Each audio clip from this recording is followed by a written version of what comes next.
Miren, hay veces que la gente tiene el interés por relacionarse correctamente con Dios, por llevar su vida correctamente, y verdaderamente los cuestionamientos intelectuales se convierten en un tropiezo, en una piedra de tropiezo para poder tener esa fe que necesitamos todos para vivir la vida correctamente. Como hemos hablado muchas veces, hay gente que utiliza las excusas intelectuales como excusa, ¿no? O sea, me decía una amiga que tiene mucho tiempo de cristiana, me decía, cuando la gente no quiere creer, cualquier excusa es buena, y van a encontrar lo que sea para decir que no pueden creer en eso. Pero hay gente que tiene una mente analítica, una mente más incisiva, que verdaderamente los cuestionamientos intelectuales son un problema para ellos, y por eso es importante analizar las preguntas difíciles que a veces la gente nos hace. ¿Qué es ese ruidito? Que la gente puede hacer con respecto a nuestra fe y que tenemos que estar preparados para contestarlas. Es probable que tú no tengas esa lucha, ¿no? Que las cuestiones intelectuales no te causen ningún problema, pero tienes que tener la capacidad de ayudarle a otras personas a despejar esas dudas. O sea, analizar estas cosas es bueno para ti si batallas con esto, pero para la gente a tu alrededor, si son otros los que batallan con esto, tú tienes que estar preparado para ayudarles. ¿Okay? El día de hoy vamos a analizar una pregunta que es muy común entre la gente que analiza las cosas, que es, ¿será posible que Jesús sea el único camino a Dios? Vamos a analizar esto el día de hoy, así es que vamos a orar y vamos a resolver esa pregunta. Padre, Señor, te amamos con todo el corazón, estamos aquí contentos de venir a adorar tu nombre, a declararte nuestro amor, a darte gracias por el amor incondicional que tienes hacia nosotros. Padre, tú sabes lo que a veces los cuestionamientos intelectuales, filosóficos, le hacen al corazón de muchos de tus seguidores. Así es de que te pedimos luz, Señor. Te pido que le lleves luz a cada corazón que está escuchando estas palabras para que podamos ver claramente las cosas que tu misma palabra nos enseña acerca de ti, para que no tengamos ninguna duda intelectual y que podamos dejarnos caer en tu mano, Señor, confiar en ti y seguirte cada día de nuestra vida. Te pido que nos guíes, Señor, en el nombre poderoso de tu Hijo Jesucristo. Amén. Muy bien. Miren, hay una controversia, dice el número 1 romano en su programa, la controversia de Jesús. Hay una controversia que es especialmente complicada. Muchas de las frases que dijo Jesucristo durante su ministerio fueron frases controversiales, anticulturales, ¿no? Desde el momento en que Jesucristo le dijo a la gente, ama a tus enemigos, pues ya la gente como estaba diciendo, ¿cómo que ama a tus enemigos? Pues si son mis enemigos, ¿no? Decía cosas como, si quieres ganar la vida tienes que perderla, ¿no? Los mansos son los que van a heredar el reino de Dios. O sea, decía cosas que eran controversiales, pero con diferencia la frase más controversial y la que molesta a más gente que está estudiando el cristianismo desde fuera es lo que dijo en Juan 14:6. Jesucristo dijo, yo soy el camino, la verdad y la vida. Nadie llega al Padre sino por mí. Ahí Jesucristo estaba excluyendo a todo lo demás que existe en el universo y dijo, si alguien quiere llegar a Dios, ¿verdad?, entonces tiene que ser a través de mí. Esta es la frase que más molesta a la gente que no cree en Cristo, ¿no? A lo mejor si tú estás analizando el cristianismo, estás aquí y no eres cristiano, a lo mejor esto te parece arrogante, a lo mejor te molesta, nos consideres intolerantes, pero miren, mi conclusión con respecto a esto es que Jesucristo estaba diciendo la verdad y no la estaba diciendo por arrogancia, sino por amor. Estaba tratando de abrirle los ojos a la gente al único camino que existe al Padre. ¿Por qué es tan controversial esta declaración de Jesucristo? Miren, es controversial porque esto ataca de frente, le pega en el corazón a 3 de los mitos más generalizados entre la gente que no conoce realmente a Cristo. Mitos son creencias que la gente tiene que no están sustentadas correctamente. Vamos a ver cuáles son. Mito número 1, dice su programa. La gente piensa que todas las religiones son básicamente lo mismo, ¿no? O sea, mucha gente, de hecho lo he visto expresado en pósters, en libros, en revistas, en conversaciones, cuando la gente realmente no conoce las religiones del mundo, dicen, pero pues todo el mundo enseña básicamente lo mismo, ¿no? Todo el mundo enseña el amar a tus hermanos y el ser misericordioso y la existencia de un ser superior. Y pues todo el mundo enseña exactamente lo mismo, ¿no? Y por eso cuando decimos nosotros, no, nada más Jesús es el Señor, entonces dicen, no, eso está medio arrogante. Pero ¿saben cuál es la realidad con respecto a ese mito? Ahí la tienen en su programa, dice realidad. El cristianismo no puede ser reconciliado con ninguna otra religión. O sea, no hay manera en que tú puedas demostrar que el cristianismo es lo mismo que ninguna otra religión. Y lo que hace especialmente singular al cristianismo es la singularidad de Cristo. O sea, la persona de Cristo es lo que hace diferente al cristianismo de cualquier otra religión. Miren, otras religiones, los líderes espirituales decían, sígueme y te voy a enseñar la verdad. Jesucristo dijo, yo soy la verdad. Yo no te voy a enseñar la verdad, yo soy la verdad. Otras religiones decían, sígueme y te voy a enseñar cuál es el camino a la salvación. Jesucristo decía, yo soy la salvación, yo soy el único camino a la salvación es a través de mí. Hay religiones que dicen, si me sigues, si sigues mis enseñanzas, vas a llegar un día a ser un iluminado. Jesucristo dijo, yo soy la luz del mundo, yo soy el que ilumina.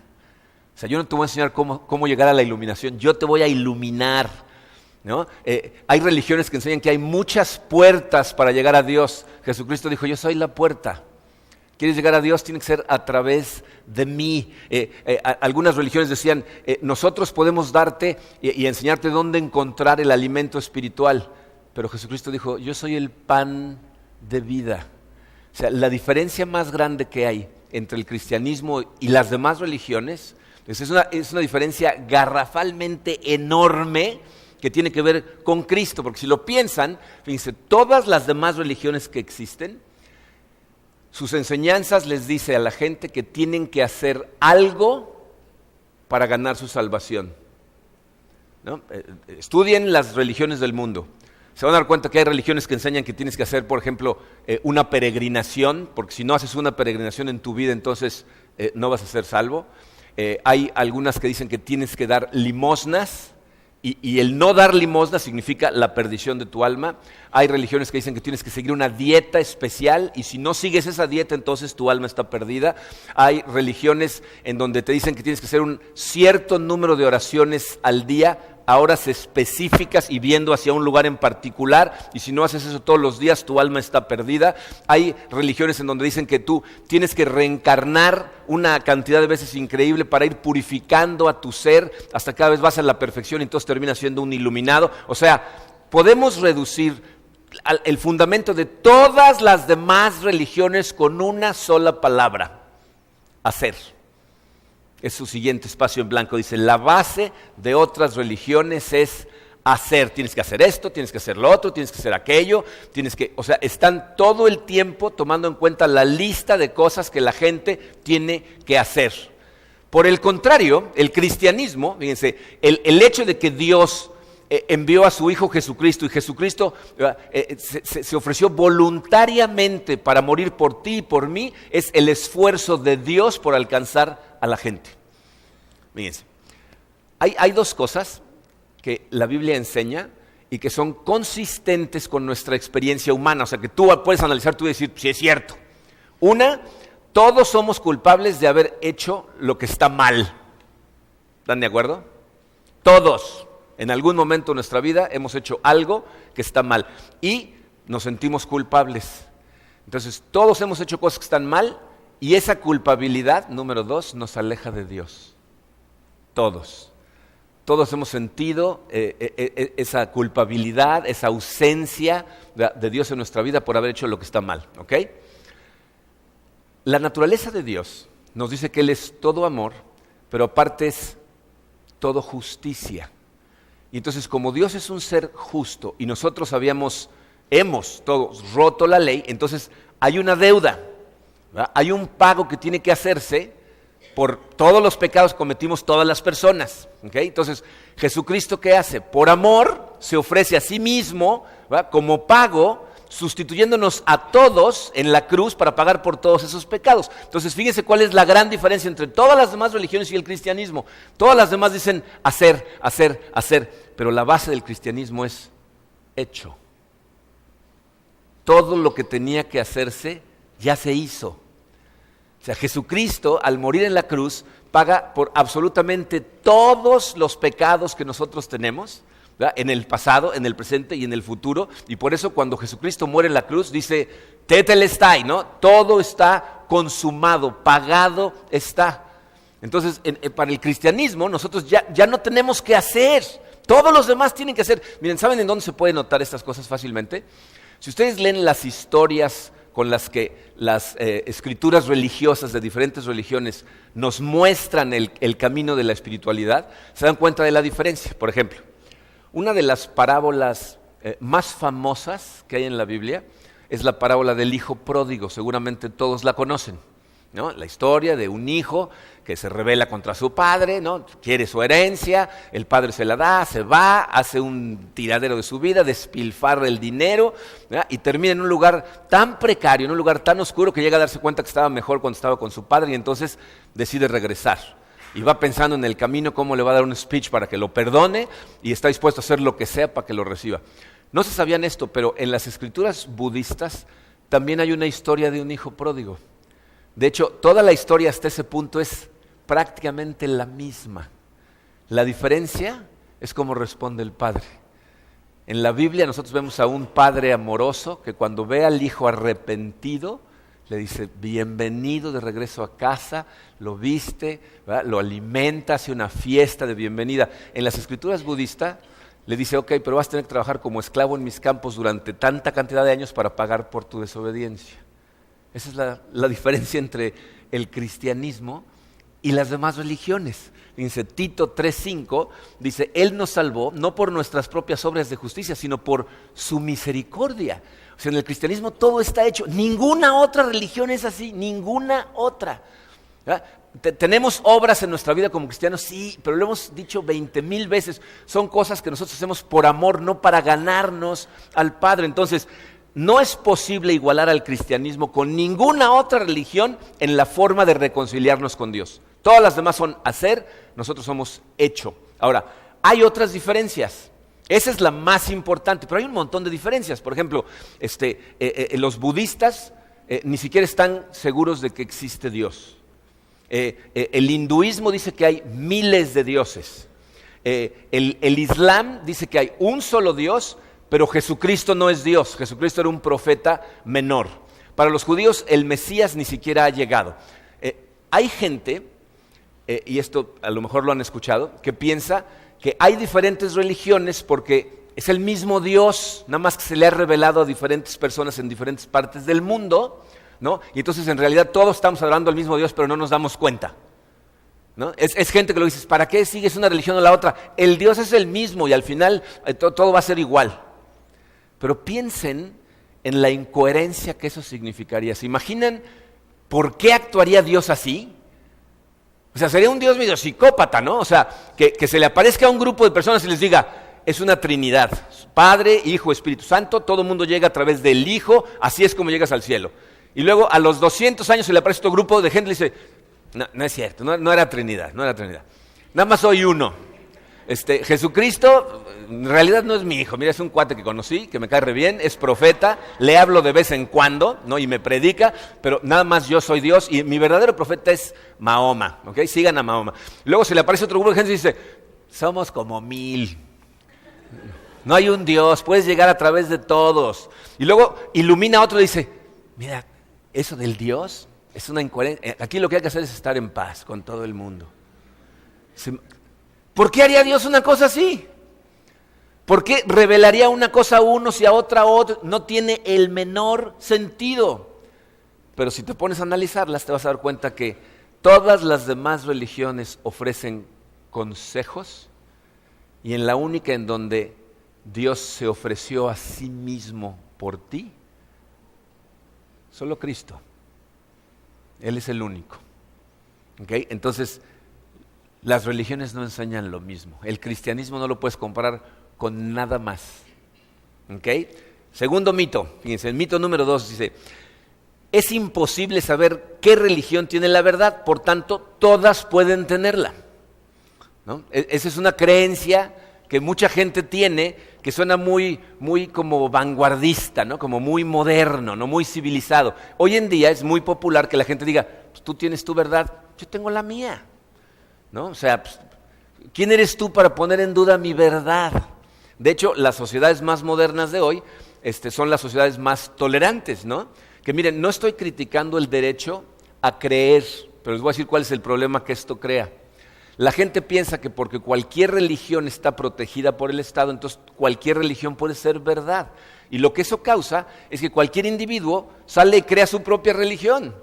Y con la necesidad espiritual que tiene la gente, pues andan siguiendo luego a unas personas, ¿verdad? Entonces, las religiones más grandes son las que de alguna manera tienen un poco más de coherencia, pero hay algunas religiones que de repente salen. Y hace algunos años les platiqué de una señora que se llamó Jemima Wilkinson. En 1752, esta mujer convenció a un grupo como de 300, 400 personas de que ella era la hija de Dios, que ella había venido a redimir al mundo y que la siguieran a ella, y la empezaron a seguir. O sea, predicaba, era una mujer muy carismática y la gente llegó a creer que ella era Dios hecha mujer, ¿no? Y entonces la empezaron a seguir, los convenció a todos que dejaran sus casas, se fueron a una montaña a vivir todos juntos y poco a poco la gente la empezó a dejar porque empezaron a ver inconsistencias, ¿no? Por ejemplo, hay una muy clarita que es muy simpática, que llegaron todos de camino a donde iban a su tierra prometida y se enfrentaron a un lago y les dijo, yo voy a cruzar este lago caminando por encima del agua. ¿Lo creen? Y todos dijeron, ¡sí! Entonces no hace falta que lo haga. Le dieron la vuelta al lago, ¿no? Literalmente, ¿eh? Y ahí hubo gente que dijo, ¿no? Y se empezaron a ir algunas familias, ¿no? Pero ¿saben cuándo fue cuando al final todo el mundo supo la realidad de las cosas? Cuando estaba muy cerca de la muerte, muy ya enferma, y le dijo a todos sus seguidores, no me entierren, déjenme afuera porque en 3 días voy a resucitar. Y la gente la dejó afuera y ahí estaban todos esperando a ver la resurrección. Como para el 5.º día dijeron, ¿no?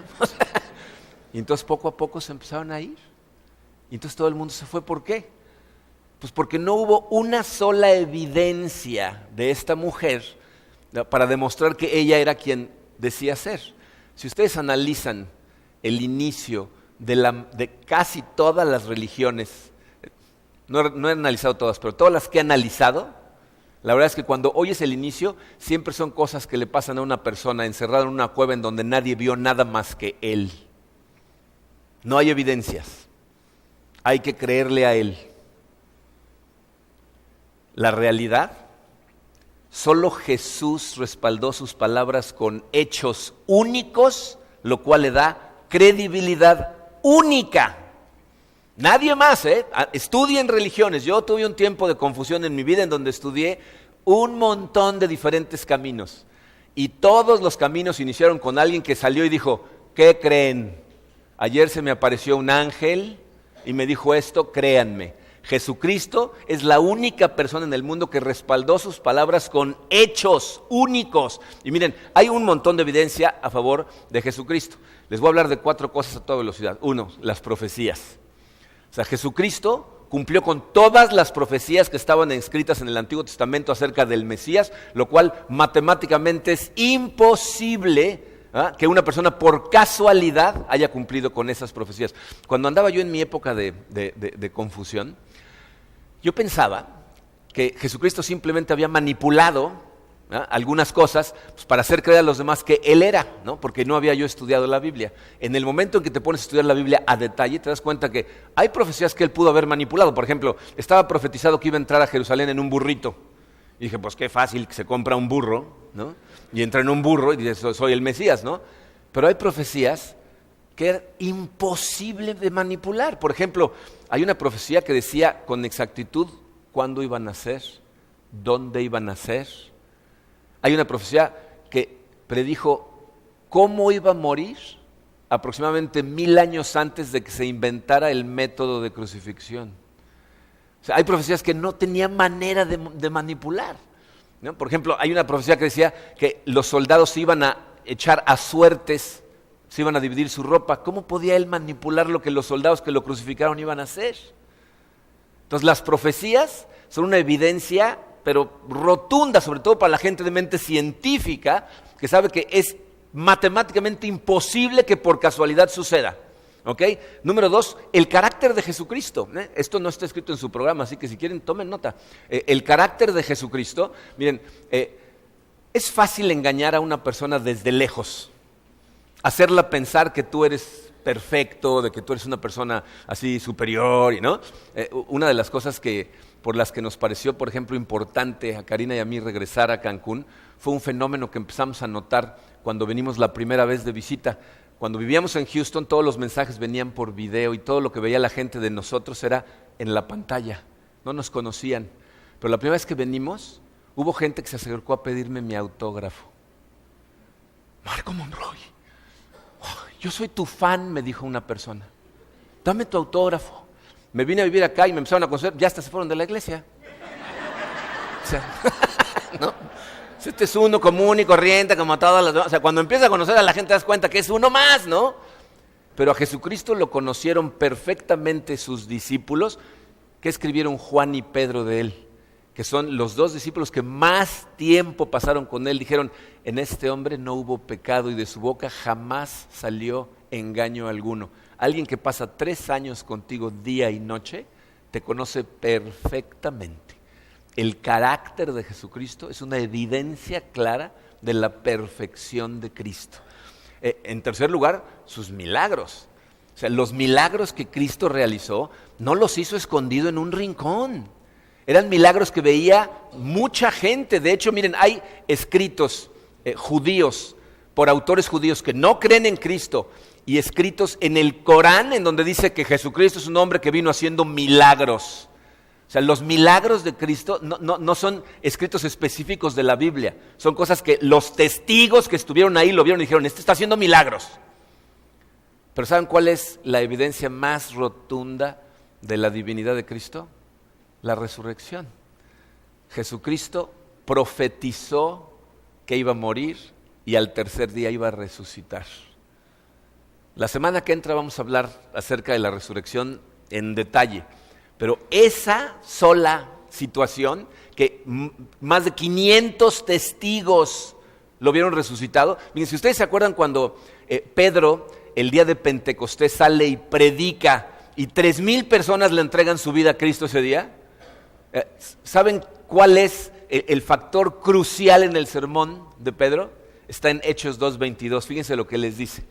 Jesús de Nazaret fue un hombre acreditado por Dios ante ustedes con milagros, señales y prodigios, los cuales realizó Dios entre ustedes por medio de él, como bien lo saben. O sea, lo que les estaba diciendo es, si ahí estaban, no se hagan, o sea, no les tengo que contar nada, ustedes vieron lo que hizo. Y 3,000 personas en ese momento dijeron, sí es cierto, y le entregaron su vida a Cristo y lo empezaron a seguir. El cristianismo no es una filosofía, no es una manera inteligente de pensar las cosas, es una realidad.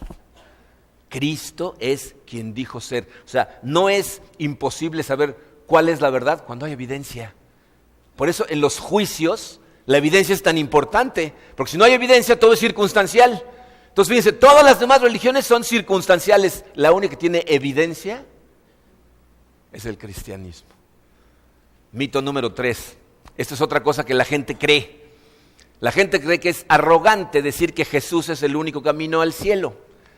O sea, creen que es una arrogancia de nuestra parte, o sea, como que nos sentimos de alguna manera superiores a los demás porque Jesucristo es el único camino al cielo.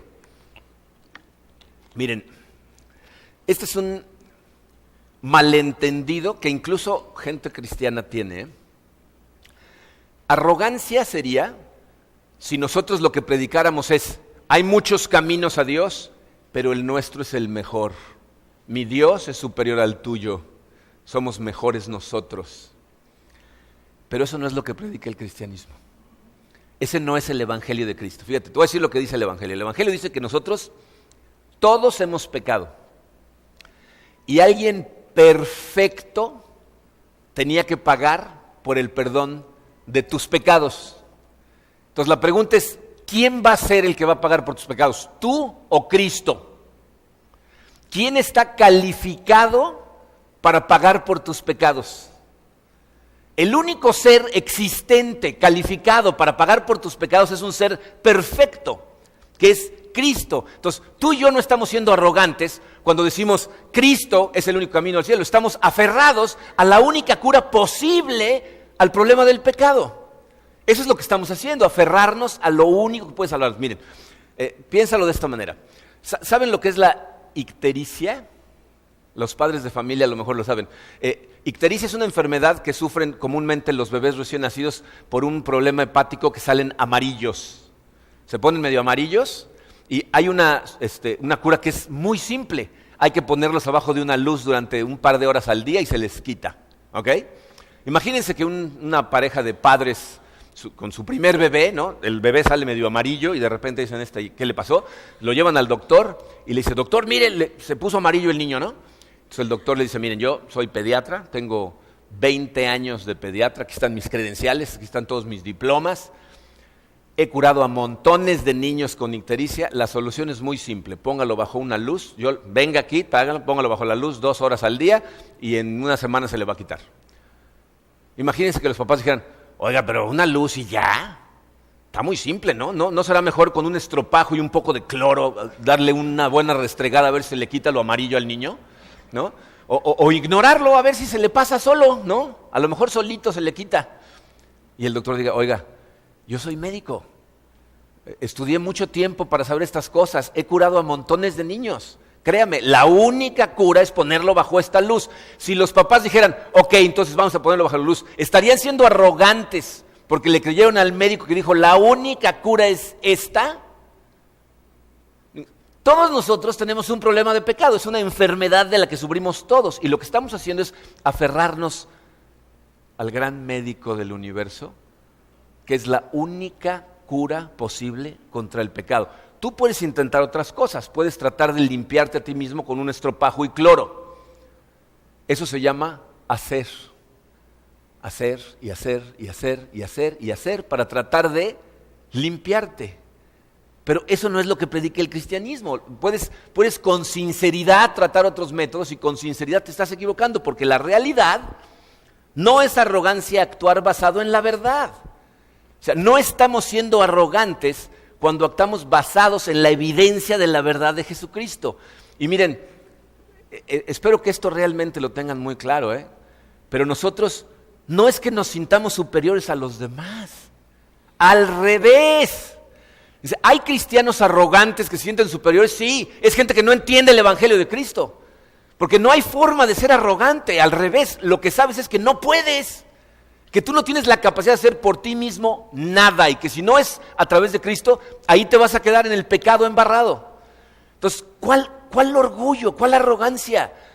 El cristianismo es un montón de gente enferma tratando de platicarle a otros enfermos en dónde está el médico que cura.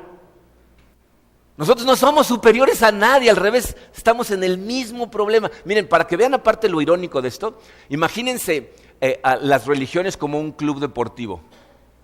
Cada religión que sea un club deportivo hermoso, ¿no? Increíble. La entrada al club deportivo, a cualquiera de ellos, es perfección espiritual. ¿Quieres entrar al club deportivo? Tienes que ser perfecto espiritualmente.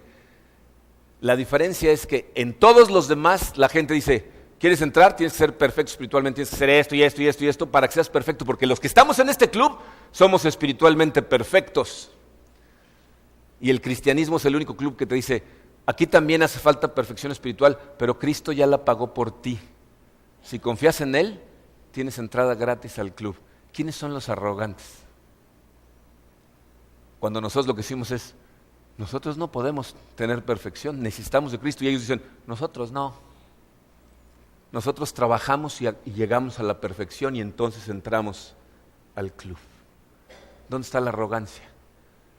La Biblia misma lo que nos enseña a nosotros es en pasarle este mensaje a la demás gente, pero con humildad, ¿no? Fíjense, 1 de Pedro 3, 15 y 16 dice, estén siempre preparados para responder a todo el que les pida razón de la esperanza que hay en ustedes, pero háganlo con gentileza y respeto, ¿no? O sea, explíquenles a todos por qué están encantados, cuál es la esperanza de salvación que tienen, pero por favor sean amorosos cuando se la pasen a los demás.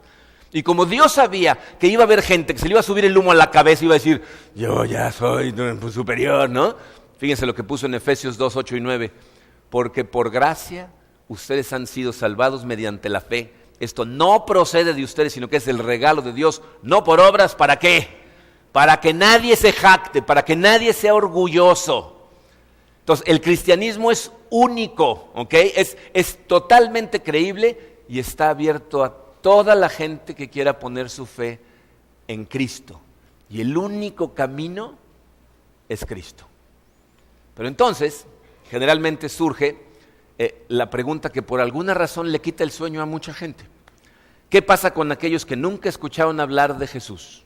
¿No? O sea, hay gente que esa pregunta le quita el sueño, pero de una manera positiva. Dicen, quiero ir a contárselo a todo el mundo.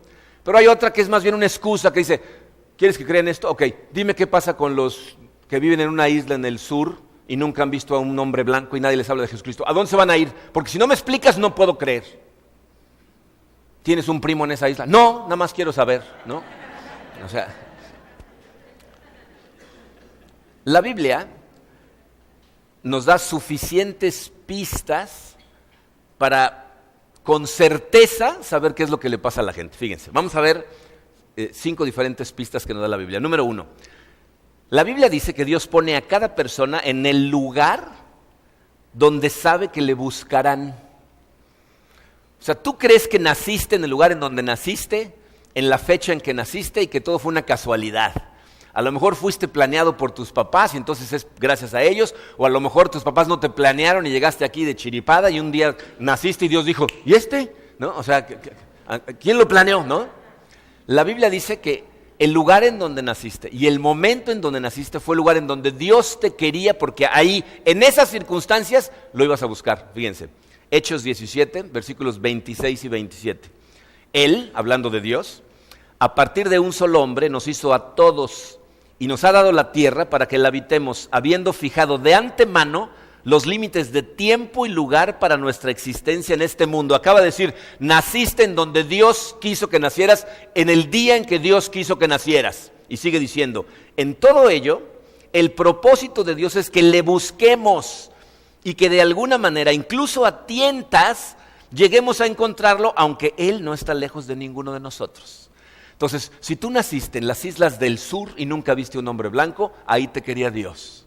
Y Él sabía que las circunstancias que iban a rodear tu vida te iban a hacer buscarlo a Él, aunque fuera a tientas. Por eso, no importa qué civilización encontramos perdida en el rincón del mundo, cuando los descubrimos están adorando un tótem. Están adorando una piedra, están adorando al sol. Saben que hay alguien más allá arriba y lo están adorando. Dios pone eso en el corazón de toda la gente, ¿ok? Entonces, primero, Dios te va a poner en donde sabe que lo vas a buscar. 2, toda persona tiene un estándar moral escrito en el corazón y todos somos culpables de violarlo, ¿ok? O sea, toda la gente tiene escrito un estándar moral en nuestro corazón y absolutamente todos somos culpables de haberlo violado. Aunque nadie nunca te hable de Jesucristo, la Biblia dice que llevas escrita la ley de Dios en tu corazón.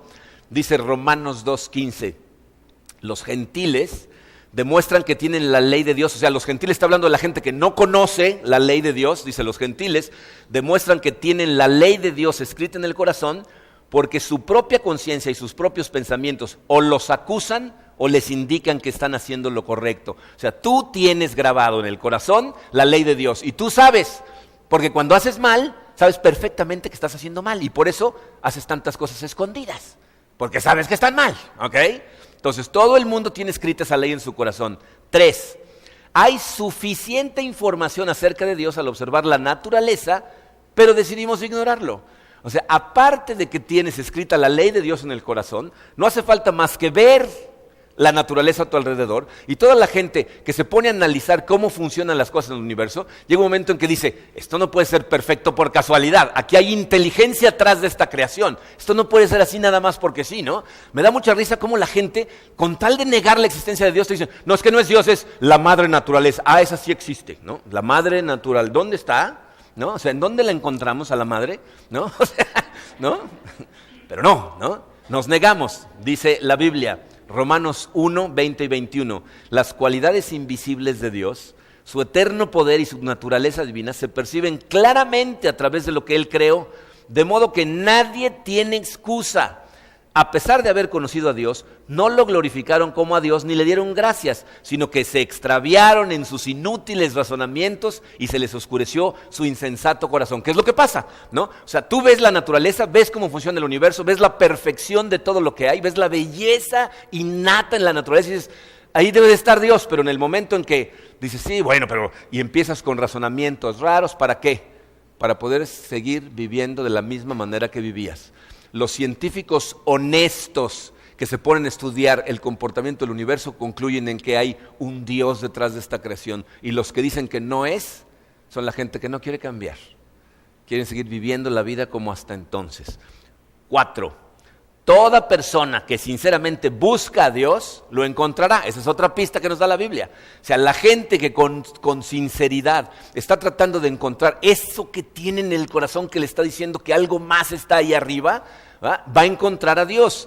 Jeremías 29:13 dice, me buscarán y me encontrarán cuando me busquen de todo corazón. O sea, cuando Dios te empieza a llamar, te empieza a jalonear, empieza a tocar tu corazón, empieza a abrirte los ojos, te empieza a meter cuestionamientos acerca de qué más hay allá afuera, ¿por qué siento como que hay un propósito mayor? Dice, si en ese momento tú te das a la búsqueda honesta, dice, lo que vas a encontrar es a Dios y a la vida eterna que Él promete. Va a haber gente que va a escuchar de Cristo y va a haber gente que no lo va a hacer, Hay gente que escucha de Cristo y hay unos testimonios maravillosos acerca de la transformación en la vida de la gente al ser predicada la palabra de Dios. Y yo he oído incluso testimonios de gente, fíjense, Matt Chandler, un pastor al que escucho continuamente, da el testimonio de un muchacho al que conoció preparando pastores para entrar a Irán.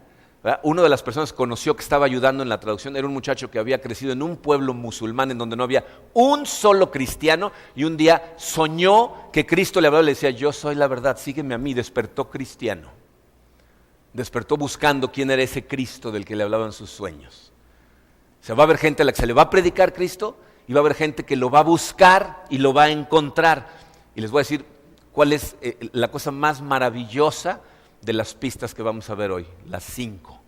Dios es completamente justo. Eso es algo que debe darte un confort en tu corazón, que Dios es una persona que es verdaderamente justa. Miren, el versículo más contundente con respecto a lo que le pasa a la gente que nunca oye hablar de Cristo se encuentra en Romanos 2, 14 y 15. Pablo dijo, de hecho, cuando los gentiles que no tienen la ley cumplen por naturaleza lo que la ley exige, ellos son ley para sí mismos, aunque no tengan la ley. Estos muestran que llevan escrito en el corazón lo que la ley exige. ¿Oyeron lo que dijo? Dice, nosotros, o sea, aunque tú nunca hubieras escuchado hablar de la ley de Dios, o de hablar de Jesucristo, dice, lo llevas en el corazón y cuando tú vives de acuerdo al código moral que Dios puso en tu corazón por naturaleza, estás siendo ley para ti mismo. Dice, esas personas están actuando de acuerdo a lo que sienten que Dios está poniendo en su corazón. Esto es una cosa confortable porque fíjense lo que dice Génesis 18:25. Tú, que eres el juez supremo de todo el mundo, ¿no harás justicia? O sea, ¿vas a ser tan injusto como a una persona que nació en una isla y que nunca habló hablar de Cristo? Decir, no, tú porque naciste en esa isla, como si hubiera sido por casualidad que nació ahí, tú te vas a perder. Dice, lo que esto significa para mí es, nadie va a ser excluido porque no escuchó hablar de Cristo, pero sí va a haber gente que va a ser excluida porque cuando sintió ese llamado a seguirlo dijeron, no, estoy mejor sin ti, gracias. La Biblia dice que nadie el día del juicio va a poder levantar su puño y decir, esto fue una injusticia. No hay forma. Por lo tanto, no va a ser por lo que hayas escuchado, sino por lo que te rehusaste a escuchar. Por lo que te cerraste en tu corazón a vivir cuando Dios lo puso en tu corazón. Lo interesante de todo esto es que aquí no hay nadie en ese caso. Aquí no hay ninguno que nunca haya oído hablar de Jesucristo. Y si era el caso, ya se les fue la oportunidad porque les acabo de hablar de Jesucristo. ¿Ok? Yo no sé cuál es tu situación.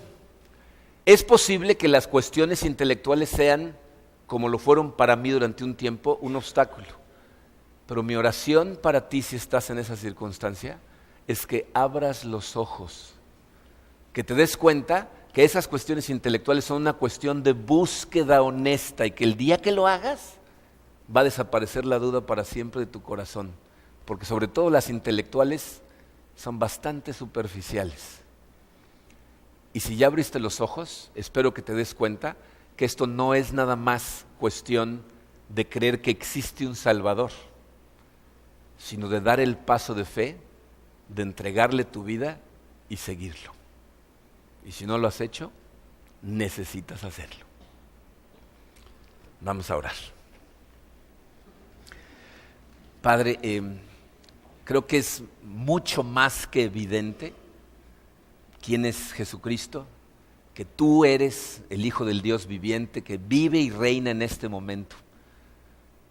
Y queremos, Señor, declararte nuestro amor, nuestra fidelidad, y que vamos a seguirte hasta el último día que estemos en este planeta, y nuestra esperanza es pasar la eternidad en tu presencia.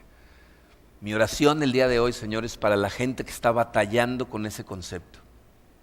Que a través de las enseñanzas que recibimos de tu palabra el día de hoy, le ayudes a través de tu Santo Espíritu a esa gente que si honestamente te están buscando, se caiga en este momento esa barrera, Padre. Que abran su corazón a ti y que te pidan con todo su corazón que seas tú el guía de sus vidas. Si tú estás en esa situación, acuérdate, no tienes que entender el 100% de lo que se está diciendo en la Biblia. Lo único que tienes que hacer es decidirte a creer en Él, que dio su vida por ti. Te pido, Señor, en este momento, por cada una de las personas que está batallando con esto, para que hoy sea el día en que se acerquen a ti y te pidan que dirijas su existencia para el resto de sus días y se entreguen a seguirte. Te doy gracias, Señor, por la vida de todos aquellos que ya se entregaron a ti, y te pido para todos nosotros fortaleza, sabiduría y mucha luz, Señor, para poder ser luz en este mundo tan oscuro. En el nombre hermoso de tu Hijo Jesucristo. Amén. Muy bien, vamos a recoger 10